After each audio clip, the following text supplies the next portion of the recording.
May other question regarding the impeachment. In the past few days, umikot yung balita tungkol dun sa resolution, which is becoming controversial tungkol dun sa pagdi-dismiss dun sa impeachment. Kayo po ba meron kayong sariling version? Kasi kahapon si Senator De La Rosa admitted na meron siya. And then you said na meron din kayo mga nakitang iba pa, and I think Senator Estrada also said may nakita rin siya. So, meron na ba talagang isang resolution that will be filed on the floor, and what will be the action, or what will be, anong gusto nyo mangyari? Wala pa. At nagpapasalamat ako sa lahat ng senador kasi lahat ay naghahanap ng solusyon. Ako din naghahanap ng may solusyon dito sa problema natin sa impeachment. Para sa akin, personal lang walang resolution to. Dapat i-dismiss na ito kaagad. Dahil unang-una, hindi na talaga kaya matapos bago yung 19th Congress, may sariling rules ang Senado. Pero, ang totoo, I have very serious concerns about the validity of the impeachment complaint arriving here in the Senate. Maliwanag naman na ito ay napila pa noong December 2024. Pagkatapos noon, a second impeachment complaint later in December, 4 December, was also endorsed and filed in the lower house. A third impeachment complaint was also filed on the 19th.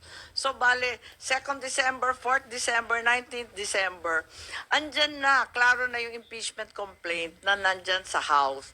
Tapos, alam naman natin yung background niyan, October 2023, marami nang nagbababala na sila ay magpapadala ng impeachment complaint.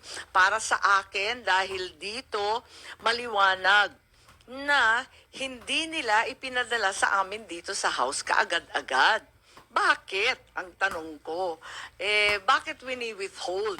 Kung wini-withhold nila, abay sila pala ang nagpatagal nitong lahat.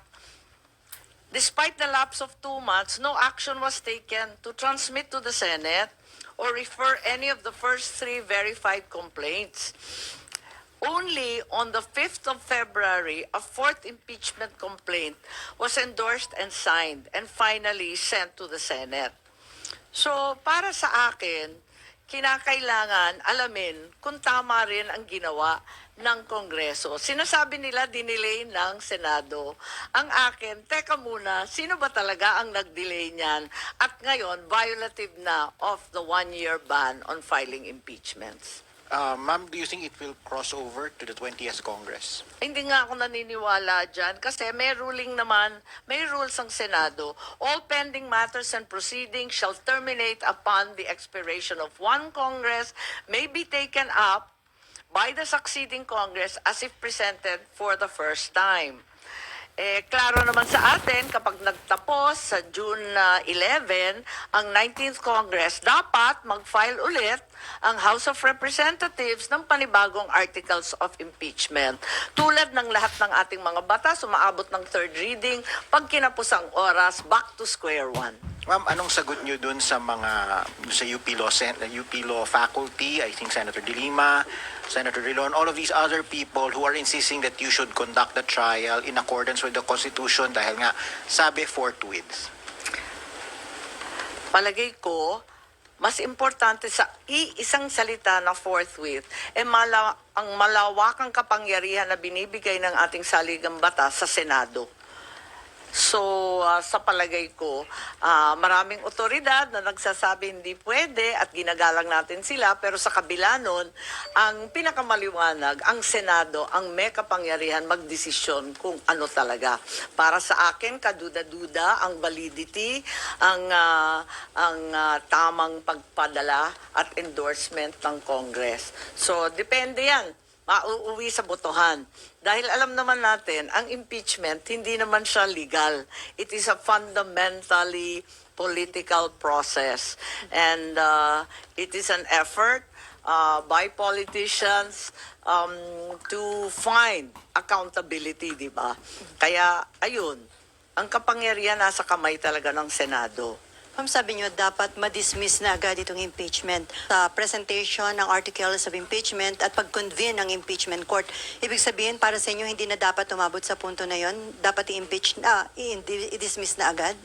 Para sa akin, wala na talagang panahon para sa trial. Dapat ibasura na kung gusto talaga ng House of Representatives, wala namang problema. Pwede silang magpila ulit subject to the one-year ban. That seems very, very clear to me.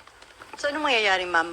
May magmo-motion bago yung June 11? Hindi ko alam, dapat- hindi ko alam. Naka-SP yun. I think he's been interviewed extensively and has spoken copiously about the different possibilities. Marami pang iba't ibang posibilidad. Kaya pinag-aaralan ng maigi. At ako nga, kinukumpirma ko na itong mga drafts na to, siguro effort ng bawat senador na makahanap ng solusyon para sa tamang proseso. Yung pinakasang-ayon sa batas, pinakamabilis, pinakaklaro.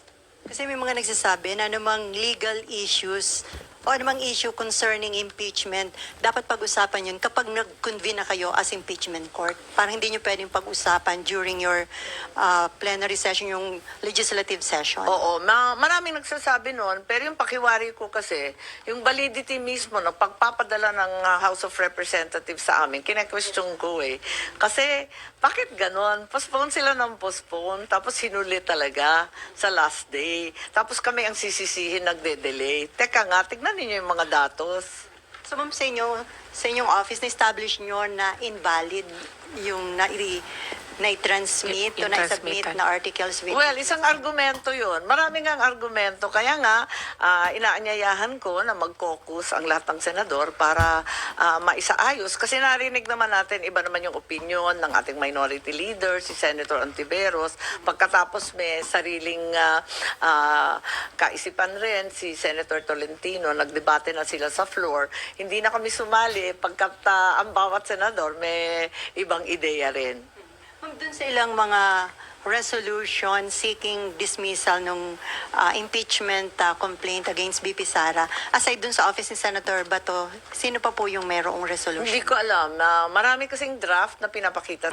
Yung office nyo. Actually, pagkatapos nun, meron pa eh. Marami pang iba eh. Pero lahat from the office of Senator Bato or... No. Iba-iba. Ay, hindi ko nga alam kung sino. Kasi nga, minsan, di ba nag-uusap-usap kami sa floor, tapos ilalatag, isusulat kung anong maayos. So, may iba pa? Joint effort lahat. May iba pa pala, Sen? Ay, oo, Ilan marami na yung nakita na. nyo? Yung linabas sa media, parang ikato na yata yun. Tapos mula noon, meron pa akong nakitang iba. Dalawa pa yata. Ma'am? So, may 5 kayo, ma'am, na Ha? nakita? There are at Hindi least ko na 5. maalala. Hindi ko na maalala. Kasi yung iba, bahagya lang. Di ba, nag-e-effort mag-draft. Ganyan naman talaga ang lawmaking. Pero ma'am, sinong nag... Ay, sige. Sorry. So, parang, Sen, sabi niyo, Group effort. Parang group effort based on chismis. Pero Sounds sinong nasa familiar group? ba? Ma'am, Nauso yun eh. Ano, Sinong Duterte nasa Black group? ba, ma'am? Yung may Hindi. group effort? Hindi. sorry ma'am, iano ko lang, Sen, ha? So, parang third na kasi Hindi. nakita ninyo. Alam mo, tuwing may panukala, lahat talaga tulong-tulong. Ganon talaga yun. At walang kinalaman sa partido, sa Duterte 5, sa kung sino-sino. Talagang lahat ay interesado. Kailan nyo napansin? Mismo yung admin, sa palagay ko, interesado na mawalang bisa na yan. Kasi kinakabahan din na matalo. Aminin natin. So hindi lang po mga Hindi. opo, pero pati mga taga-admin ayaw nang ituloy to, Sen. Kaya kasama sila dun sa... Yun lang ang ng mga duda. rest. Yun lang ang suspecha ko. So, ano yun, ma'am? Basta na lang yung... Hindi, di ba mas mahirap, mas nakakahiya kapag nagkaroon ng paglilitis at matalo. Kaya siguro may iba, iniiwasan na rin. So, ma'am, ba't maraming draft resolution? Kasi... Lahat hindi sila- naghahanap ng solusyon kung paano gagawin to, kung papatawirin hanggang sa 20th Congress, kung magkukumpuni ng impeachment court, kung iiwasan na yon, i-dismiss outright, kung ano ang ibig sabihin ng forthwith, at kung talagang nag-delay yung Congress at violation na ito ng one-year ban. Lahat kami talagang naghahanap ng solusyon. Nakakasunog na ng kilay ito gabi-gabi, sa totoo lang. Walang maliwanag kasi yun nga, tulad ng sinabi ko kanina, the reality is the Constitution gives the Senate great breadth and leeway to formulate its own rules in what is essentially an exercise in political accountability. Hence, it's but right that the politicians and those elected by the people formulate their own rules and pass judgment. Ma'am, ba't yung mga nakikita namin na copy o draft ng resolution, walang nakalagay sino yung author o nag-introduce dahil hindi pa confident yung... Hindi, I think nakita naman at pinakita dun sa metadata, COS ni Senator Bato yung pinakita. Pero doon sa nag-introduce or author, walang pangalan. No, but it's very clear. It's the COS of Attorney Joanne, yung COS ni Senator Bato. At sinabi niya nang galing sa office niya. So, Sen, you mean, Palagay ko wala namang masama doon. Lahat talaga nag-e-effort na maghanap ng liwanag sa dilim. Pero ma'am, sabi niyo po group effort, parang ano yung Hindi naman group effort na katulad nung pag-aresto at pagtangay kay Presidente Duterte. Ito, ibig ko sabihin, lawmaking is not a solo flight. No, we always work together. So, ma'am, and certainly we explore all possibilities. It's not a straightforward rule imposing process eh. Kasi yung procedure dito, di ba ang lawak-lawak nga at wala naman sa rules na maliwanag kung anong dapat gagawin.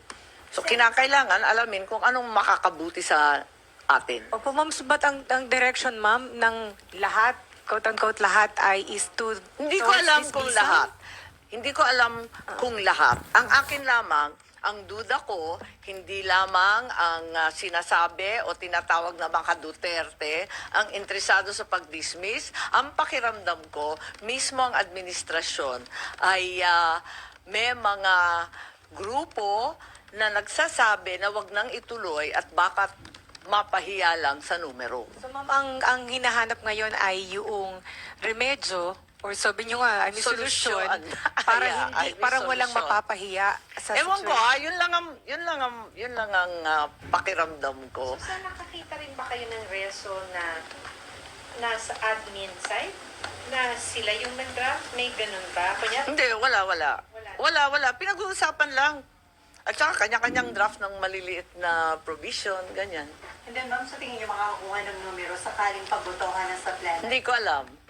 Hindi ko alam talaga kung anong plano. Si SP ang nagpaplano. Pati yata si SP, kinukonsulta yung iba at kinakausap yung iba kung anong dapat gawin, kung anong mainam. At yung panawagan niyo na magkaroon ng caucus, kailan niyo gusto at ano yung gusto niyo mapag-usapan? Sa lalong madaling panahon para magkaklaro na at magkadireksyon na kami. Before June 11, sana. Dapat lang. Para June 11 kasi tapos na eh.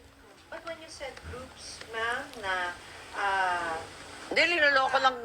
Binibiro ko lang kayo tungkol sa group effort, ha? Baka akala ninyo talagang may group effort. Nasesentensyahan na yan, ha? Hindi. Ang ibig ko sabihin, sa Senado, lalo sa plenary, syempre, lahat may kontribusyon. Ganyan talaga.